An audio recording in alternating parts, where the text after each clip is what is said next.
कहानी की शुरुआत एक बेहद ही खतरनाक जंगल से होती है, जहां हमारा मेन कैरेक्टर लियो अपने खोए हुए बेटे की तलाश में पूरे जंगल में भटक रहा था। तभी अचानक उसे पास से किसी की चीख सुनाई दी। जैसे ही वो बंदूक उठाकर आवाज की तरफ बढ़ा, तभी उसे सामने कुछ भालू के बच्चे दिखाई दिए। इससे पहले कि वो खतरे को भांप पाता, तभी अचानक पीछे से एक विशाल भालू पूरी रफ्तार से उस पर टूट पड़ा।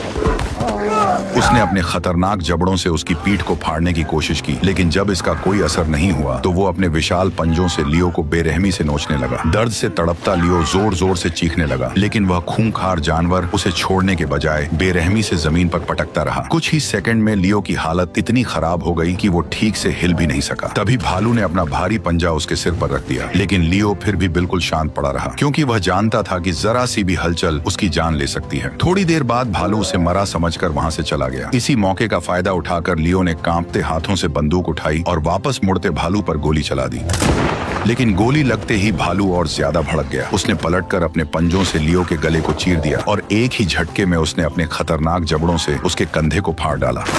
हालांकि गोली लगने की वजह से भालू भी अब कमजोर पड़ने लगा था, इसलिए मौका देखते ही लियो ने तुरंत अपना चाकू निकाला और जैसे ही भालू उसकी तरफ बढ़ा, तभी उसने पूरी ताकत से उस पर हमला कर दिया। लगातार हुए हमलों से अचानक भालू कमजोर पड़ गया और अगले ही पल दोनों तेजी से ढलान से लुढ़कते हुए नीचे जा गिरे और करीब 400 किलो वजनी वो भालू आखिरकार सीधे लियो के ऊपर आकर मारा गया। कई घंटे दर्द में पड़े रहने के बाद लियो किसी तरह रेंगते हुए अपने कैंप तक पहुंचा और काम आने वाला सारा सामान इकट्ठा कर लिया। इसके बाद वह भालू की खाल पहनकर एक सड़ चुकी भैंस की लाश के पास पहुंचा। फिर उसने उसकी हड्डी तोड़ी और अंदर का बचा हुआ मांस खाने लगा। भले ही मांस बुरी तरह सड़ चुका था, लेकिन जिंदा रहने के लिए उसके पास और कोई रास्ता नहीं बचा था। इसी तरह रेंगते हुए लियो नदी किनारे पहुंचा और अपनी बोतल भरकर पानी पीने लगा, लेकिन गहरे जख्म की वजह से पानी गले से बाहर बहने लगा। वह जानता था कि बिना खाने के कुछ दिन जिंदा रहा जा सकता है, लेकिन बिना पानी के ज्यादा देर टिक पाना नामुमकिन है। इसीलिए उसने तुरंत सूखी घास इकट्ठा की। फिर उसने बारूद निकालकर उसका थोड़ा हिस्सा अपने जख्म पर लगाया, जबकि बाकी बारूद घास पर डाल दी। इसके बाद उसने पत्थरों को रगड़कर किसी तरह आग जलाई और कांपते हाथों से जलती हुई लौ को धीरे धीरे अपने गले के जख्म के करीब ले आया। अचानक लियो दर्द से बेहोश हो गया। पेड़ पर बैठा कौवा जो नदी किनारे पड़े लियो को देखकर दावत की उम्मीद कर रहा था, खुद उसका रात का भोजन बन गया। हालांकि इतने से खाने से उसका पेट भरने वाला नहीं था, इसलिए भूख शांत करने के लिए वो भेड़ बकरियों की तरह पत्थरों के बीच से घास की जड़ें निकालकर खाने लगा। तभी अचानक पीछे से हलचल हुई और उसने हिरणों के एक झुंड को नदी पार करते देखा, लेकिन बिना बंदूक के वह कुछ नहीं कर सकता था। आदत से मजबूर होकर उसने लकड़ी की एक छड़ी उठाई और उसे बंदूक की तरह पकड़कर ट्रिगर दबाने का नाटक करने लगा। कुछ देर बाद जब लियो एक चट्टान पर अपना नाम लिख रहा था, तभी अचानक उसे घोड़ों की आवाज सुनाई दी। जैसे ही उसने ऊपर देखा, तभी उसे समझ आ गया कि वे दुश्मन कबीले के लोग हैं जो जंगल में उसके कबीले के लोगों का शिकार करने के लिए घूम रहे हैं। लियो तुरंत समझ गया कि अगर वह उनके हाथ लग गया तो वे उसे जिंदा नहीं छोड़ेंगे। इसीलिए वह चुपचाप पीछे हटता हुआ एक बड़ी चट्टान के पीछे जाकर छिप गया। लेकिन तभी पानी पीने आए एक आदिवासी की नजर आखिरकार उस पर पड़ गई। पकड़े जाने के डर से लियो तुरंत नदी में कूद पड़ा और तैरकर उनसे दूर भागने लगा, लेकिन वे लोग उसे इतनी आसानी से छोड़ने वाले नहीं थे। उन्होंने ऊपर से उस पर तीरों की बारिश शुरू कर दी। हालांकि सही समय पर लियो ने अपना सिर पानी के अंदर डुबो लिया। बहते पानी के बीच अचानक उसे अपने बेटे की याद आई। जिस बेटे को ढूंढने के लिए वह इस खतरनाक जंगल में आया था, वह असल में अब जिंदा नहीं था, क्योंकि उसके ही एक खास दोस्त ने सिर्फ $300 के लिए उसके बेटे को बेरहमी से मार डाला था। और अब लियो उसी आदमी से बदला लेने के लिए इस जंगल में भटक रहा था, लेकिन फिलहाल उसकी खुद की जान खतरे में थी। तभी अचानक उसे एहसास हुआ कि बहता पानी उसे दुश्मन कबीले से काफी दूर ले आया है। मौत के मुंह से निकलने के बाद आखिरकार लियो ने नदी में बहती एक लकड़ी को पकड़ लिया। कुछ देर बाद वह बड़ी मुश्किल से उस सड़ी हुई लकड़ी के सहारे नदी के किनारे तक पहुंच गया। बर्फ जैसी ठंडी हवा में उसका पूरा शरीर कांप रहा था, लेकिन राहत की बात यह थी कि वह अभी तक जिंदा था। जब उसने कपड़े हटाए, तब उसने देखा कि अब उसके जख्म सड़ने शुरू हो चुके हैं, लेकिन जिंदा रहने के लिए उसे हर हाल में आगे बढ़ना था। इसलिए वह सीधे नदी के अंदर उतर गया। एक एक्सपर्ट शिकारी होने की वजह से उसने मछली पकड़ने के लिए पानी में पत्थरों से जाल जैसा घेरा बना दिया। कुछ देर बाद एक मछली उसमें फंस गई, लेकिन भूख इतनी ज्यादा थी कि लियो उसे पकाने की बजाय कच्चा ही खाने लगा। तभी उसे किनारे से किसी चीज की आवाज आई। वह बड़ी मुश्किल से मिट्टी के छोटे टीले को पार करके आगे पहुंचा और वहां का नजारा देखकर उसकी आंखें खुली की खुली रह गईं। हजारों जंगली भैंसें बर्फीले मैदान में एक साथ दौड़ रही थी। उन जंगली भैंसों में से एक को भेड़ियों के झुंड ने चारों तरफ से घेर रखा था, लेकिन हैरानी की बात यह थी कि आसपास मौजूद हजारों भैंसों में से कोई भी उसे बचाने आगे नहीं आया। लियो वहीं छिपकर रात होने का इंतजार करता रहा ताकि भेड़ियों के छोड़े हुए शिकार से कुछ खा सके, लेकिन उससे पहले ही कोई और वहां पहुंच चुका था। उसने दूर से देखा कि दुश्मन कबीले का एक आदमी मशाल दिखाकर भेड़ियों को भगा रहा था। अब वह शिकार पूरी तरह उसी आदमी का हो चुका था, लेकिन भूख से बेहाल लियो ने बड़ा जोखिम उठाने का फैसला किया। वह धीरे धीरे उस आदमी की तरफ बढ़ने लगा। उधर वह आदमी कच्चा मांस ऐसे खा रहा था जैसे कई दिनों से भूखा हो। जैसे ही उसने लियो को अपनी तरफ आते देखा, तभी उसने तुरंत अपने धनुष बाण निकाल ली। यह देखकर लियो दोनों हाथ उठाकर घुटनों के बल बैठ गया ताकि सामने वाला समझ जाए कि उसका कोई बुरा इरादा नहीं है। इसके बाद वह जमीन पर लेटकर उसे खाने की भीख मांगने लगा। कुछ पल उसे गौर से देखने के बाद जब उस इंडियन को यकीन हो गया कि लियो से उसे कोई खतरा नहीं है, तब उसने धीरे धीरे अपना धनुष नीचे कर लिया। लेकिन उसने तुरंत लियो को खाना नहीं दिया। वह खुद आराम से बैठकर मांस खाने लगा। उधर लियो बार बार इशारों में उसे समझाने की कोशिश कर रहा था कि वह कई दिनों से भूखा है। आखिरकार उसकी हालत देखकर आदिवासी ने मांस का एक टुकड़ा उसकी तरफ फेंक दिया। भूख से बेहाल लियो उसे किसी भूखे जानवर की तरह तुरंत खाने लगा। कई दिनों बाद पेट भरकर खाना खाने के बाद लियो को वहीं गहरी नींद आ गई। अगली सुबह उस आदमी की नजर लियो के सड़े हुए जख्मों पर पड़ी। तब लियो ने इशारों में अपनी पूरी आपबीती सुनाई और भालू का पंजा दिखाकर यह भी साबित किया कि वह झूठ नहीं बोल रहा। इतने गहरे घाव और भालू का पंजा देखकर आखिरकार उस आदमी को उसकी बातों पर यकीन हो गया। इसके बाद लियो आदमी के चितकबरे घोड़े पर सवार होकर दक्षिण दिशा की ओर बढ़ने लगे। उधर फिट्स, जिसने बेरहमी से लियो के बेटे को मारा था, अपनी जान बचाने के लिए लगातार जंगल में भटकता हुआ दक्षिण दिशा की तरफ ही बढ़ रहा था। इसी बीच लियो और वह आदमी काफी दूर चलने के बाद एक सूखे पेड़ के नीचे कुछ देर रुककर आराम करने लगे। दोनों आसमान से गिरती बर्फ को जीभ से पकड़ने की कोशिश कर रहे थे। उस पल उन्हें देखकर ऐसा लग रहा था जैसे उनकी सारी परेशानियां कुछ देर के लिए गायब हो चुकी हों। कुछ ही समय में वह इंडियन आदमी भी लियो को पूरी तरह अपना मान चुका था, लेकिन आगे का रास्ता आसान नहीं था क्योंकि सफर के दौरान उन्हें अचानक एक भयानक बर्फीले तूफान का सामना करना पड़ा। ऐसे में इंडियन आदमी खुद आगे चलकर रास्ता दिखाने लगा, जबकि घायल लियो को उसने घोड़े पर बैठा दिया। लेकिन बढ़ती कमजोरी की वजह से लियो अचानक घोड़े से नीचे गिर पड़ा। दरअसल उसे तेज बुखार चढ़ चुका था। यह देखकर आदमी ने तुरंत पेड़ काटकर तंबू बनाया, आग जलाकर पत्थरों को गर्म किया और जख्मों पर जड़ी बूटियां लगा दी। गर्म पत्थरों की वजह से बर्फ पिघलने लगी और चारों तरफ गर्म भाप फैल गई। आखिर में उसने लियो को पूरी तरह ढक दिया ताकि उसका शरीर गर्म रह सके। जब सुबह उसकी आंख खुली तब तक बर्फीला तूफान थम चुका था और बुखार उतरने के बाद वह पहले से काफी ठीक महसूस कर रहा था। लेकिन वह इंडियन आदमी अब कहीं दिखाई नहीं दे रहा था। हालांकि वह जाते वक्त लियो के लिए खाना पानी छोड़ गया था। लियो अच्छी तरह जानता था कि वह आदमी उसके लिए किसी फरिश्ते से कम नहीं था, क्योंकि उसी की वजह से आज वह जिंदा था। लेकिन कुछ ही दूर चलते ही लियो के कदम अचानक रुक गए। उसने देखा कि उसी इंडियन आदमी को किसी ने बेरहमी से पेड़ पर जिंदा लटका दिया था। उसकी छाती पर एक लकड़ी की तख्ती टंगी थी जिस पर फ्रेंच भाषा में कुछ लिखा हुआ था। अब यह समझना मुश्किल नहीं था कि उसके साथ यह बेरहमी किसने की थी। दरअसल वह फ्रेंच कबीला था जो अपने नीचे वाले कबीलों के लोगों को जिंदा नहीं छोड़ता था। थोड़ी दूर आगे बढ़ते ही लियो को उन्हीं फ्रेंच शिकारियों का कैंप दिखाई दिया। वे लोग आराम से आग के सामने बैठकर गर्म सूप पीते हुए हंसी मजाक कर रहे थे। उसी जगह लियो को एक इंडियन लड़की भी दिखाई दी जिसे इस कबीले के लोगों ने किडनैप कर रखा था। लियो ने तुरंत उसकी मदद करने का फैसला किया, लेकिन रात होने तक वह छिपकर इंतजार करता रहा। रात होते ही वह चोरी छिपे कैंप के अंदर घुसा ताकि चितकबरे घोड़े के साथ लड़की को लेकर वहां से भाग सके। लेकिन तभी एक फ्रेंच आदमी उस इंडियन लड़की को घसीटते हुए उसी तरफ आने लगा। यह देखकर लियो तुरंत घोड़े के पीछे छिप गया और चुपचाप सब देखने लगा। तभी उसे समझ आया कि वे लोग उस लड़की को सिर्फ अपनी हवस मिटाने के लिए इस्तेमाल कर रहे थे। लियो धीरे धीरे रेंगते हुए आगे बढ़ा और बिना कोई आवाज किए उसकी बंदूक उठा ली। अगले ही पल उसने बंदूक सीधे उस फ्रांसीसी के सिर पर तान दी। इसके बाद लियो ने बिना देर किए घोड़े की रस्सी खोल दी। लेकिन तभी पास में खड़ा एक काला घोड़ा अचानक जोर से चिल्ला पड़ा।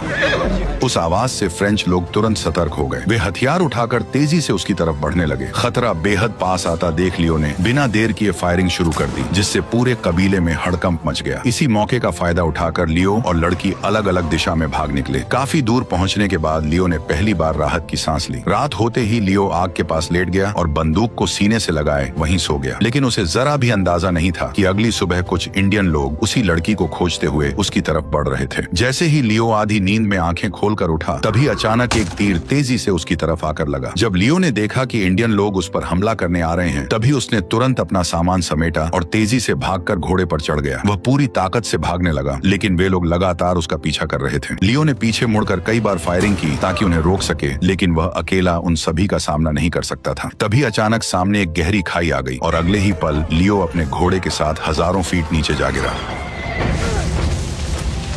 हालांकि घोड़े की वजह से वह किसी तरह बच गया, लेकिन अब वह चितकबरा घोड़ा आगे चलने लायक नहीं बचा था। ऊपर से बर्फीला तूफान लगातार और तेज होता जा रहा था। लियो समझ चुका था कि अगर उसे जल्द कोई छुपने की जगह नहीं मिली तो वह ठंड से मारा जाएगा। मजबूरी में उसने घोड़े का पेट चीरा और उसके सारे अंग बाहर निकाल दिए। इसके बाद उसने अपने भीगे हुए कपड़े उतार दिए और खुद को बचाने के लिए घोड़े के पेट के अंदर घुस गया। क्योंकि मरे हुए घोड़े के शरीर में अभी थोड़ी गर्मी बाकी थी, इसलिए जिंदा रहने के लिए लियो को यह दर्दनाक तरीका अपनाना पड़ा। आखिरकार ठंड से कांपते हुए वो सो गया। अगली सुबह मौसम के साफ होते ही लियो की आंखें खुल गईं। हालांकि वह अब भी घोड़े के पेट के अंदर पड़ा था, जिसके ऊपर बर्फ की मोटी परत जम चुकी थी। इसके बाद उसने बड़ी मुश्किल से पेट फाड़कर अपना सिर बाहर निकाला। ताजी हवा में गहरी सांस लेते हुए लियो किसी तरह बाहर निकल आया। उसने सावधानी से चारों तरफ नजर दौड़ाई और जल्दी से अपने कपड़े पहन लिए। जाते जाते उसने अपने घोड़े की तरफ देखा और उसे चुपचाप थैंक यू कहकर वहां से निकल गया। चारों तरफ फैले विशाल बर्फीले मैदान और आसमान छूते पहाड़ों के बीच लियो एक छोटे से काले धब्बे जैसा नजर आ रहा था। रात होते ही वो एक पत्थर की दरार में सिकुड़ कर बैठ गया और खुद को बार बार यही याद दिलाने लगा कि फिट्स ने उसके बेटे को मारा है। दूसरी तरफ किले में लियो के कबीले वालों ने पकड़े गए फ्रेंच आदमी से पूछताछ शुरू कर दी। उन्होंने उससे पूछा कि क्या उनके कबीले ने उनके किसी आदमी को बंदी बना रखा है, लेकिन वह घबराते हुए बार बार यही कहता रहा कि उन्होंने ऐसा कुछ नहीं किया। हालांकि उन्होंने एक इंडियन लड़की को पकड़ रखा था, लेकिन तभी एक घायल आदमी वहां आया जो भालू की खाल पहने हुए था। उसने बताया कि उसी आदमी ने कबीले पर हमला किया और लड़की को घोड़े के साथ लेकर दक्षिण दिशा की तरफ भाग निकला। ये सुनते ही कबीले वालों के मन में कोई शक नहीं रहा। उन्हें पूरा यकीन हो गया कि वो लियो ही था जो अब भी जिंदा था। इसलिए वे बिना देर किए पूरे कबीले के साथ उसकी तलाश में निकल पड़े। ढूंढते ढूंढते दिन से रात हो गई, लेकिन वे लगातार उसकी तलाश में लगे रहे। इस घने अंधेरे में मशालों की रोशनी दूर तक साफ दिखाई दे रही थी। तभी अचानक रात के सन्नाटे में एक तेज गोली की आवाज गूंज उठी। सभी लोग तुरंत सतर्क हो गए और धीरे धीरे उस आवाज की तरफ बढ़ने लगे। अंधेरे में दूर एक साया भी उनकी ओर आता हुआ दिखाई दिया। जैसे ही लियो उनके सामने आया, सभी लोग एक पल के लिए पूरी तरह चौंक गए। उन्हें अपनी आंखों पर यकीन नहीं हो रहा था कि लियो इस खतरनाक जंगल में अब भी जिंदा है। सरदार तुरंत घोड़े से उतरा और लियो को जल्द से जल्द कबीले ले आया। वहां पहुंचते ही उसके घावों की मरहम पट्टी की गई। इसी बीच लियो को एक और चौंकाने वाली खबर मिली कि उसके बेटे का हत्यारा फिट्स कबीला छोड़कर टेक्सास की तरफ भाग चुका है। यह सुनते ही लियो का गुस्सा फिर से भड़क उठा। वह बिना एक पल गवाए सरदार के साथ घोड़े पर सवार होकर फिट्स को ढूंढने के लिए निकल पड़ा। घने बर्फीले मैदान को पार करते हुए उन्हें घोड़े के पैरों के निशान दिखाई दिए। लियो ने तुरंत पहचान लिया कि यह निशान फिट्स के घोड़े के ही हैं। इसके बाद वे उन्हीं निशानों के सहारे आगे बढ़ने लगे। वे दिन भर उसका पीछा करते रहे, लेकिन जब रात को आगे बढ़ना मुश्किल हो गया, तब दोनों ने वहीं आग जलाकर रात गुजारने का फैसला किया। अगले दिन वे फिर से आगे बढ़े और एक घने जंगल में पहुंच गए। वहां लियो को हल्की धुएं की गंध महसूस हुई। उसने सरदार को ईस्ट की ओर भेज दिया, जबकि वह खुद वेस्ट की तरफ से ऊपर चढ़ने लगा। दोनों ने अलग अलग रास्तों से खोज शुरू कर दी। थोड़ी दूरी तय करने के बाद लियो अचानक रुक गया। उसे कुछ गड़बड़ महसूस हुई। वह तुरंत घोड़े से उतरा और बंदूक हाथ में लेकर सावधानी से आगे बढ़ने लगा। कुछ ही कदम आगे उसे जली हुई लकड़ी की राख दिखाई दी, लेकिन आसपास कोई इंसान नहीं था। उधर सरदार खुले इलाके में आगे बढ़ रहा था। इसी बीच पत्थरों के पीछे से अचानक एक जाना पहचाना चेहरा बाहर निकला और उसने तुरंत सरदार पर बंदूक तान दी। अपनी जान खतरे में देखकर सरदार ने धीरे धीरे अपनी बंदूक निकालने की कोशिश की, लेकिन अगले ही पल जैसे ही गोली की आवाज गूंजी, लियो तेजी से घोड़े पर सवार होकर सरदार की तरफ भागा। लेकिन जब तक वह वहां पहुंचा, तब सरदार बर्फ पर मरा पड़ा था और गोली ने उसकी खोपड़ी के चिथड़े कर दिए थे। उसी समय दूर से जोरदार धमाके की आवाज आई और लियो ने देखा कि बर्फ का एक बड़ा हिस्सा नीचे खिसक रहा था। इस नजारे को देखकर उसे समझ आ गया कि फिट्स किस ओर भागा होगा। फिर वह सरदार के बॉडी को साथ लेकर पहाड़ की ओर बढ़ने लगा। कुछ दूरी पर एक घाटी पर पहुंचकर उसने एक पेड़ की टहनी काटी और आगे बढ़ता रहा। अब वह पूरी तरह खुले और खाली बर्फीले इलाके में था, जहाँ छिपने की कोई जगह नहीं थी। तभी अचानक फिट्स ने उस पर बंदूक तान दी। लियो को गिरते देख फिट्स तेजी से घोड़े पर सवार होकर वहां पहुंचा। जब उसने करीब जाकर जांच की तो उसे सिर्फ एक टहनी बंधी हुई मिली। तभी उसे समझ आया कि उसने जिसे गोली मारी थी वह लियो नहीं बल्कि सरदार था।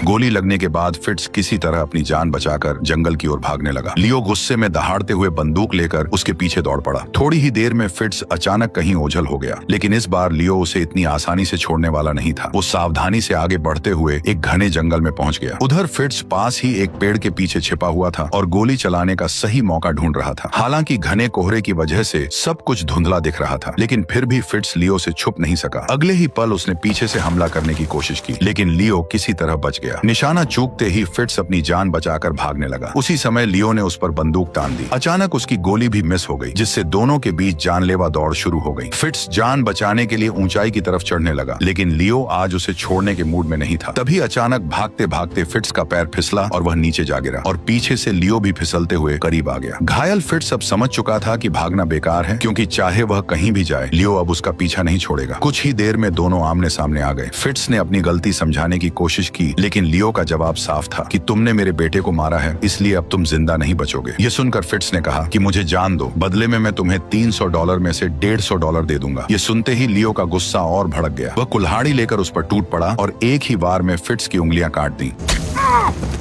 दर्द से तड़पते हुए फिट्स ने तुरंत चाकू निकाल लिया। जैसे ही वह वार करने वाला था, लियो ने फुर्ती से उसका गला दबोच लिया, लेकिन फिट्स ने उसी पल मौका पाकर चाकू उसकी जांघ में घोंप दिया। तेज दर्द से लियो की पकड़ ढीली पड़ गई और फिट्स ने उसे जमीन पर पटक दिया। अब वह पलटकर चाकू उसकी आंखों में छेदने ही वाला था कि तभी लियो ने बची खुची ताकत लगाकर उसका हाथ पकड़ लिया और चाकू छीनकर सीधे उसके ही पेट में घोंप दिया। हालांकि फिट्स अब भी नहीं रुका। उसने जोरदार लात मारकर लियो को पीछे धकेला और उसी चाकू से उसके हाथ पर वार कर दिया।